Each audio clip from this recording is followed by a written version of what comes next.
Vandaag gaan we een stukje doen over ons land. Want we hebben al heel vaak gezegd dat we 8 hectare hebben. Maar wat betekent dat nou eigenlijk? Dit stukje hebben we al vaker laten zien. We kijken naar het oosten met in de verte, bij de wolkjes, kijken we uit over Spanje. Dan lopen we nu langzaam naar het noorden. En gaan we hier langs het eerste stukje van ons land.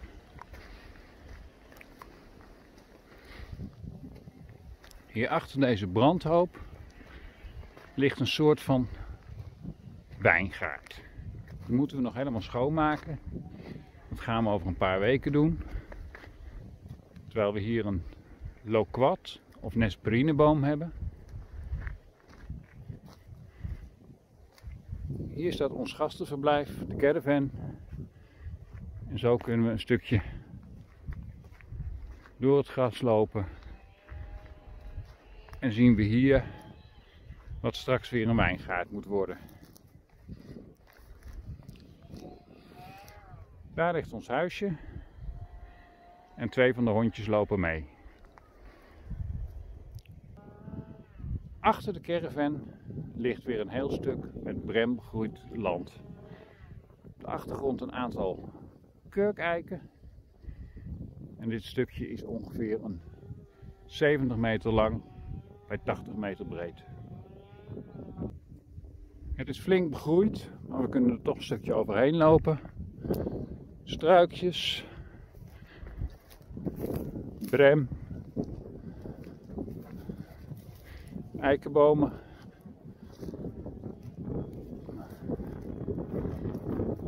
En dan komen we, als we verder naar achter lopen, bij de kurkeiken.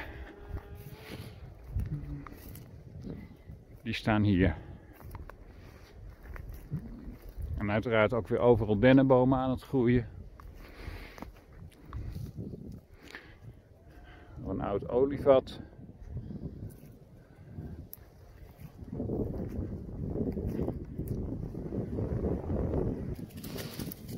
Overal staan paddenstoelen. Ze schijnen eetbaar te zijn, maar dat zoeken we nog later wel uit. En dan lopen we hier over iets wat ooit een pad was, weer in de richting van ons huis. Hiernaast de perzikboompjes van de buurman.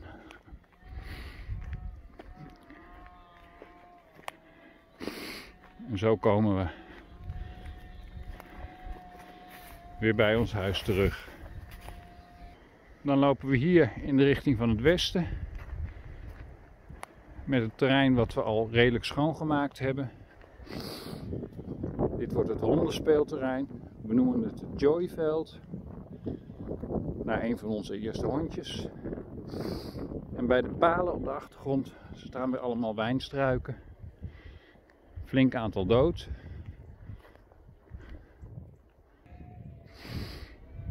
Dit stuk is eigenlijk een wijngaard, maar is volledig overgroeid met pijnbomen. Die gaan we flink uitdunnen. De rest is brandhout. En dan komt er wel iets van de wijngaard terug. Dit stuk zal ongeveer 100 bij 70 meter zijn. En heel veel hakwerk dus.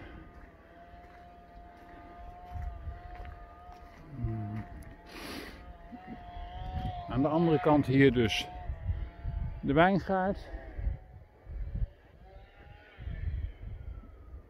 En een soort boog zwaar overgroeid met bramen. Net voorbij de boog een stuk met olijfbomen.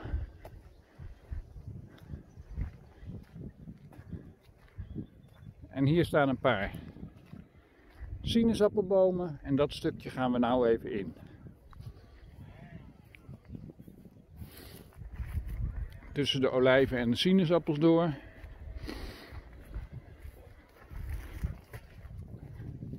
De honden lopen mee.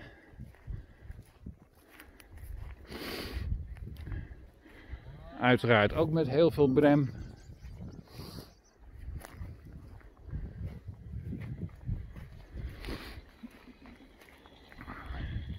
Een beetje hobbelige grond. En hier tussendoor, zoals hier, staan kweepeerbomen. Hij ziet er dood uit, maar hij heeft het nog gedaan. Als we hier tussen de bomen doorgaan, komen we uit op een stukje met een aantal mandarijnenbomen.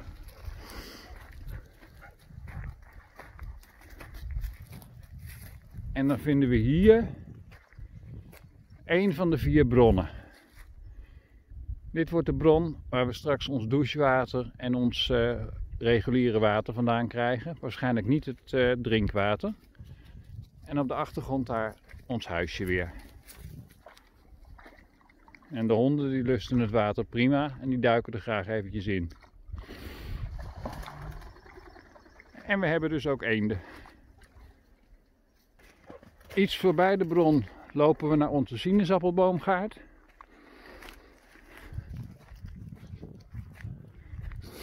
De bomen die zijn niet in beste conditie. Dit is het pomphuisje. Daar komt straks de pomp te staan. En hier zien we alle veelal overgroeide sinaasappelbomen. Hier weer een kweepeer. Er ligt er nog eentje op de grond. En daarachter, ook zwaar overgroeid, ligt een van de tweede bronnen. Maar hier dus alle sinaasappelbomen. Er staan struiken tussendoor.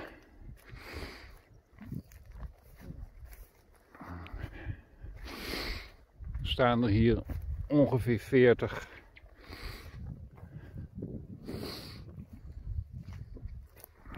Af en toe een mandarijn ertussen. En deze gaan we volgende week schoonmaken.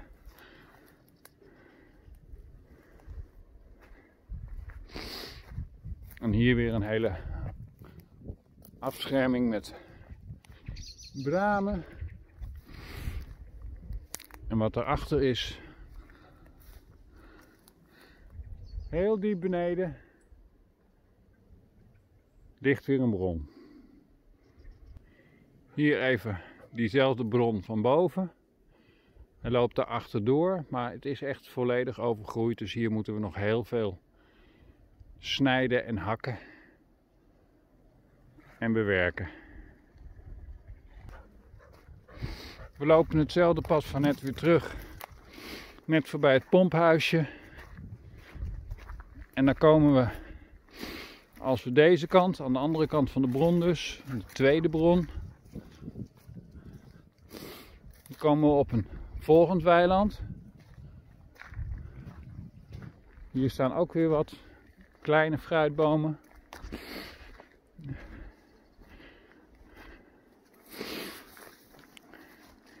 En hebben we hier achter een weiland. Het is een beetje een moeilijk paadje naar beneden. Na dat paadje komen we dus weer bij een van de bronnen. Het is bijna een riviertje.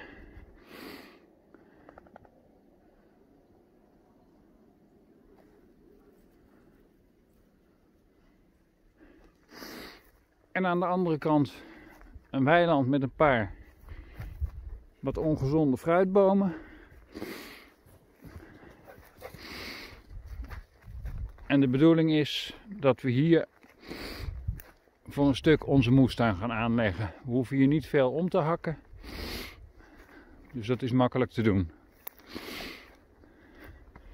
En ruimte genoeg voor een moestuin op dit weiland. Je komt nog eens wat tegen. Ik heb werkelijk geen idee wat voor fruit dit is. Een soort citrusvrucht.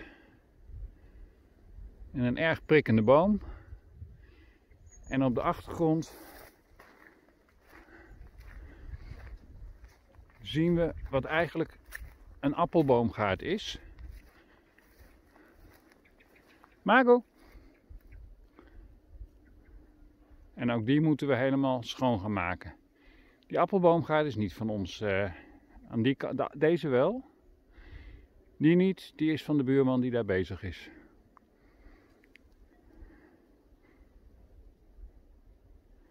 En dan keren we hier om. De appelboom loopt nog een 150 meter verder. Maar we gaan weer iets terug naar boven. In een soort van tussenstuk hebben we hier een olijfgaard. Met 4 rijen van 15 bomen. En een tussenstuk met nog wat wijn ertussen. Een eik. Deze is in redelijke conditie, maar we moeten het nog wel snoeien en schoonmaken. We lopen weer terug. Weer een stuk met wat sinaasappelboomgaarden en brem. De brem gaat natuurlijk allemaal weg. En dan lopen we terug naar ongeveer waar net de boog stond. Dus bij de eerste bron. Hier zijn we weer vlak bij de boog. En we lopen nou iets verder onze, laten we maar zeggen, oprijlaan af. En dan hebben we hier weer een heel stuk met olijfbomen.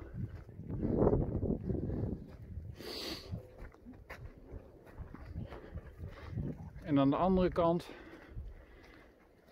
wat ooit een wijngaard was en nu overgroeid is met brem en pijnbomen.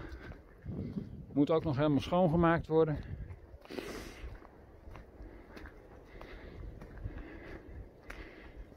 Hier de olijfbomen. Met de dennenbomen er gewoon tussen. De bocht van ons pad.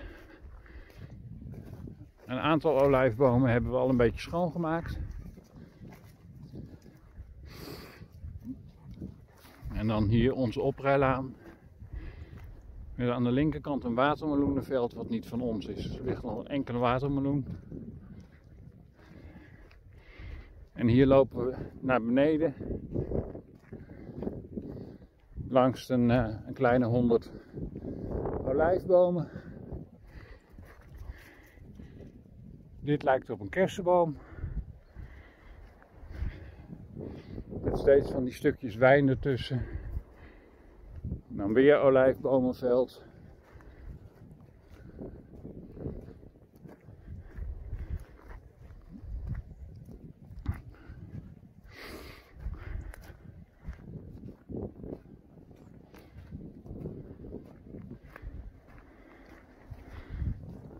Olijfbomen.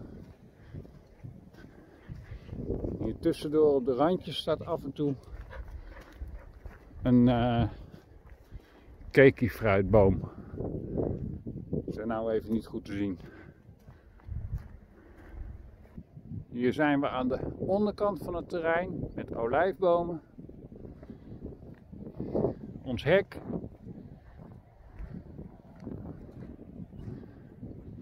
De waarschuwing voor de honden. En ons bordje. En ook deze olijfbomen horen nog bij ons terrein. En dan komen we hier op een stukje openbare weg. En dat lopen we iets naar beneden af.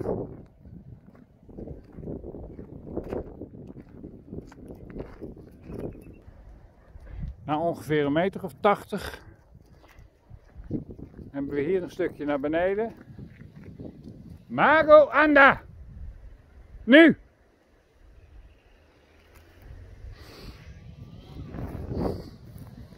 En dit weiland.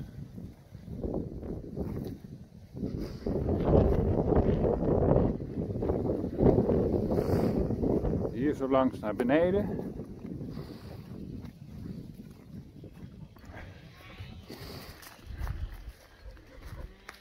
Met hierachter weer een bron.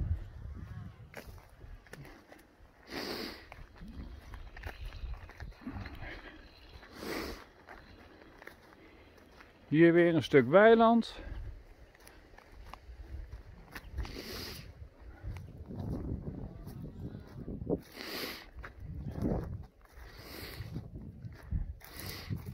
Hier weer een stuk met, nou, ik denk toch snel zo'n 30 niet al te beste sinaasappelbomen.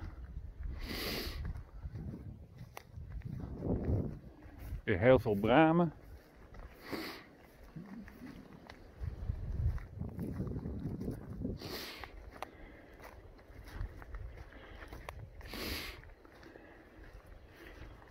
En hier aan het eind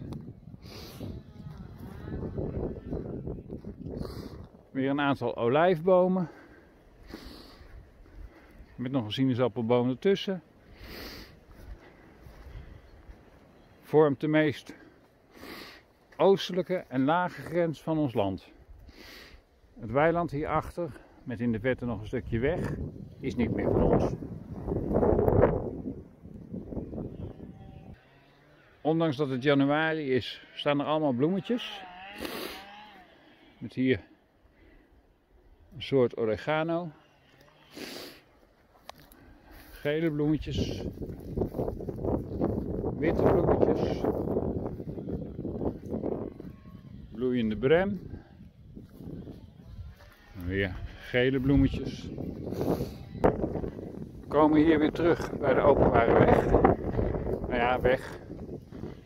Het is een officiële openbare weg, maar het is uiteraard niet veel meer dan een zandpad. En dan lopen we weer een beetje terug in de richting van onze officiële oprit. Met hier nog onze olijfbomen.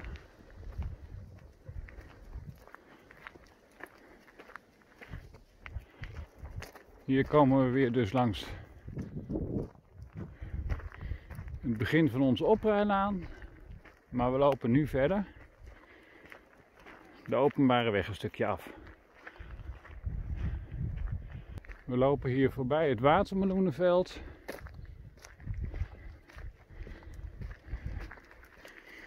En dit stuk hier, met deze flinke rots,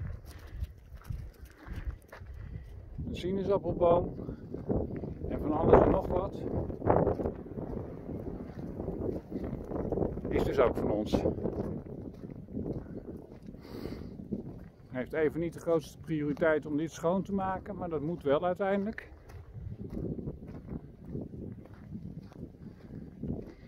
Dan komen we hier bij een kleine splitsing van de openbare weg. En gaan we linksaf een stukje naar beneden. Deze olijfbomen hierachter, die zwaar overgroeid zijn, horen dus ook weer bij ons.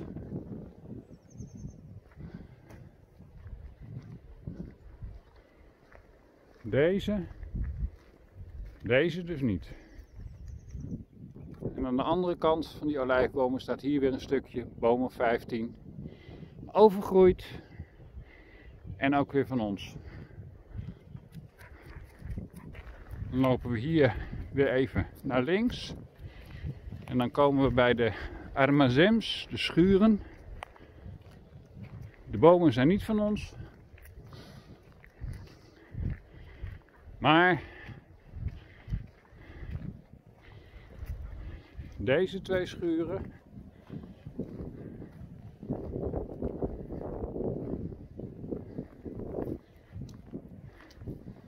en aan de andere kant het begin van die schuur, die zijn weer wel van ons. En die kunnen we gebruiken.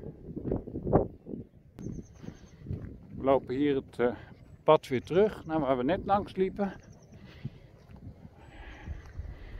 Met slechte olijfbomen, of in ieder geval de overgroeide olijfbomen, naar een van de kruisingen.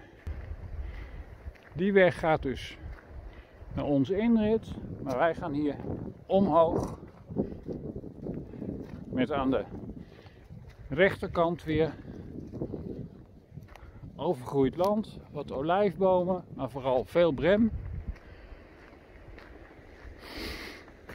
En we lopen hier omhoog over de openbare weg.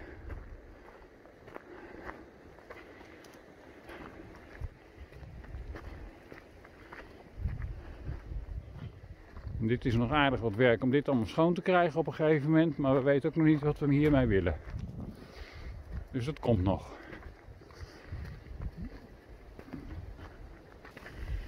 En dan komen we hier eigenlijk bij de plek waar de hele boerderij naar genoemd is.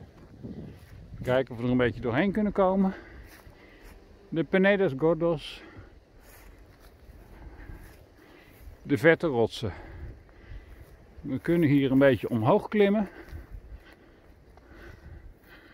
Het is wel aardig overgroeid, dus we moeten even zoeken. En deze struiken prikken.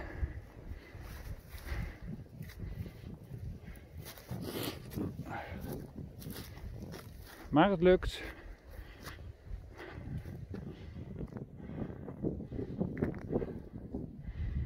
De rotsen.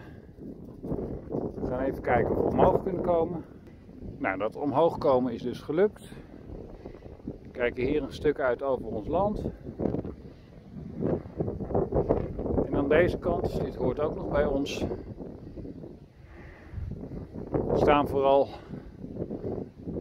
steeneiken. Zelfs een gesnoeide keurwerk, maar die zal wel niet van ons zijn, want die is gesnoeid.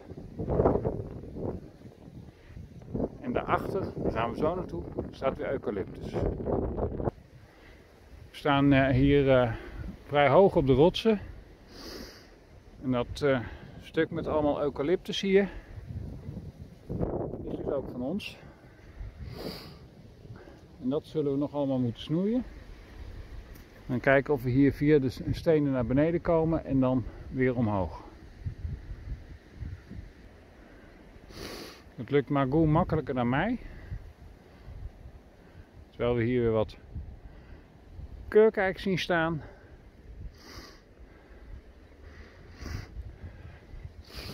En hier gaat het naar beneden. Eucalyptus vooral. En heel erg overgroeid. Ik loop toch de andere weg maar weer terug, want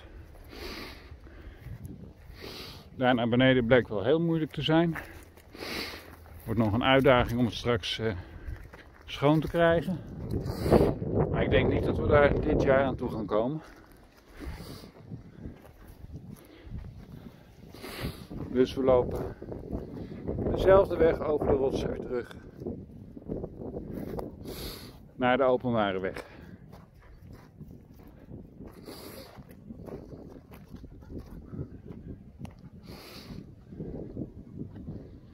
Sorry voor de schokkende beelden. Het loopt hier niet super makkelijk. Hier dus de openbare weg. En we gaan zo die kant op. We lopen nu dus weer over de openbare weg. En dan zien we hier naast ons ook weer allemaal land van ons.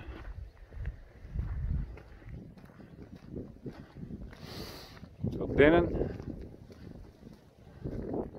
Heel veel brem. Eikenbomen, dit is de Portugese eik.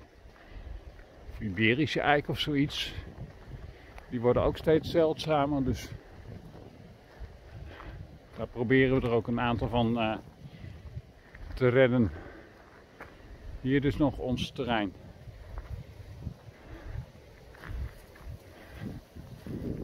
Alles heeft hier bovengrondse stroomleidingen, dus er staan stroompalen tussendoor. Hier komen we bij een kleine splitsing. We gaan hier even linksaf.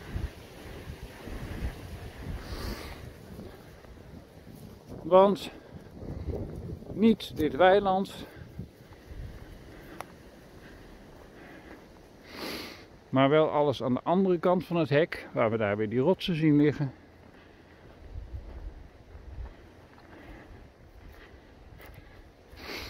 Is land van ons. Daar waren we net en dat moeten we dus allemaal nog een keer schoonmaken. Met hier ook wat steeneik zo te zien. Gewone eik en kurkeik. En als we een klein stukje van het weiland verder lopen, dan zien we hiernaast nog eigenlijk alles waar die eucalyptus staat. Hoe ver dat nog doorloopt. Wat dus ook weer van ons is hier dat met eucalyptus overgroeide stuk. Maar ook dat is mooi brandhout. En de honden vinden de wandeling heerlijk. We zijn, terwijl het weer even flink waait, weer terug op de openbare weg. En lopen weer verder Langs het gedeelte wat ons land is. Hier ergens moeten we erop kunnen.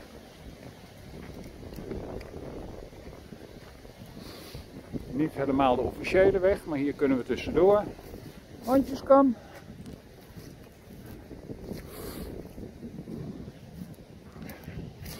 Brem. Pijnbomen. En hier lopen we dus weer over een stuk van ons eigen land.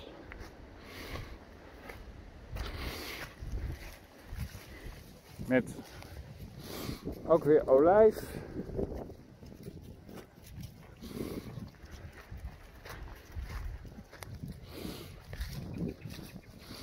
Hierachter staat heel veel lavendel. We kunnen even kijken, want de eerste komt in bloei nu.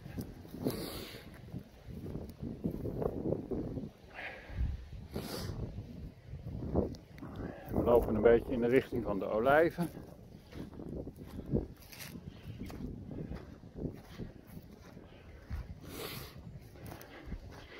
Moeten ook helemaal gesnoeid worden, deze bomen.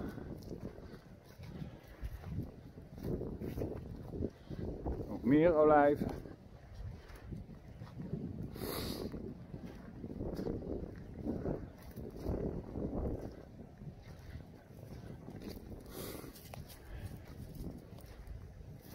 En hier via een... Oh, sorry, de trui hing vast.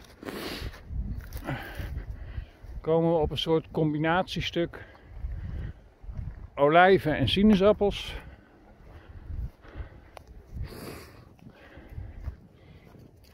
Zwaar overwoekerd weer, maar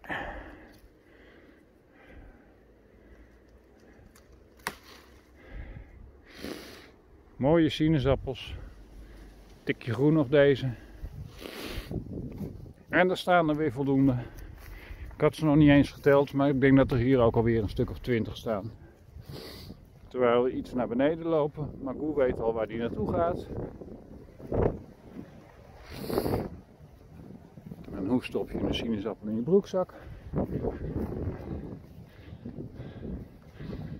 Want hier, redelijk diep, ik ga er niet in, maar de honden wel, ligt onze waterput nummer 4. Blijkbaar lekker water, want de honden staan er graag in. En hier lopen we nog even langs de olijven. Langs ja, dit is weer een mandarijnensoort. En door de bloemetjes heen lopen we het veld weer een beetje omhoog. Tussen de bomen door. Op de achtergrond het watermeloenenveld. Maar wij blijven met inmiddels een mandarijn bijna in mijn broekzak op het olijven sinaasappelveld. Iemand nog een kilootje hebben? Ze moeten nog even, ze zijn nog een beetje groen. De buurman heeft ook schoongemaakt. Die moet het nog afbranden, denk ik.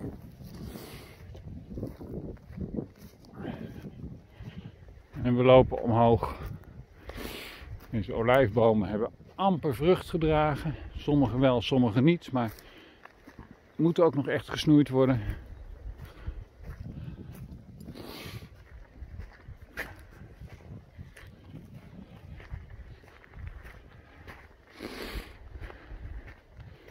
We komen weer langs de Brem. Af en toe vliegen er wat vogels weg. Merels. Blauwe Iberische eksters. Spreeuwen zitten hier. Sinaasappels weer.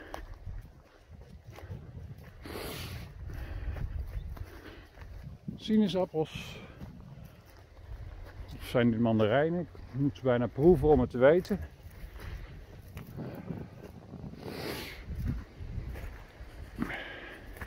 Sinaasappels. En lopen we een beetje naar achter. We zijn weer bijna bij de openbare weg. We kijken nog even om naar het sinaasappelveld, het olijvenveld. En volgen de openbare weg een klein stukje. Van wie dit terrein is met kurkijk, zullen we even moeten wachten tot we kadastrale kaarten hebben. Het kan zomaar van ons zijn. En dit pad komt verder op de Estrada de Atalaya de Campo uit. En dan kom je in Atalaya de Campo. Maar wij gaan hier, ons bord inderdaad. En we lopen zo langs de bovenkant van het watermeloenenveld. We hebben werkelijk geen idee van wie dit stuk met eucalyptus is. Het kan zomaar van ons zijn, maar het kan ook van iemand anders zijn. We kijken hieruit over het watermeloenenveld.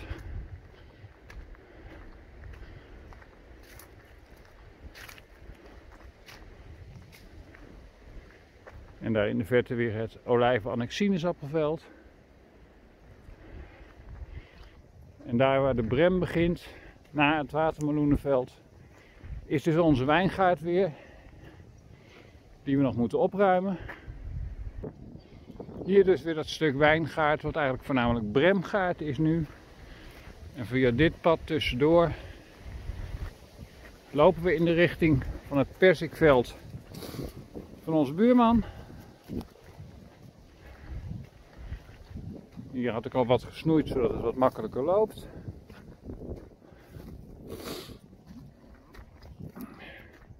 We overwegen door dit veld een pad te maken, want dat is de snelste manier om bij het huis te komen, of in ieder geval vanuit Atalaya de Campo. En daar zien we ons huis alweer liggen. Terwijl we dit pad langs de olijfbomen, de pijnbomen en alle sporen van de wijngaard hier. Er zijn die metalen, die betonnen palen. Dan zie je nog een dode wijnstok aan. We hebben in ieder geval brandhout voor jaren hier staan.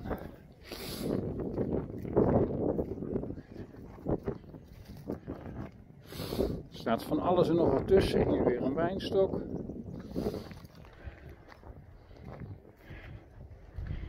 Er zal niet veel druiven meer aankomen. Hier nog een stuk paddenstoel.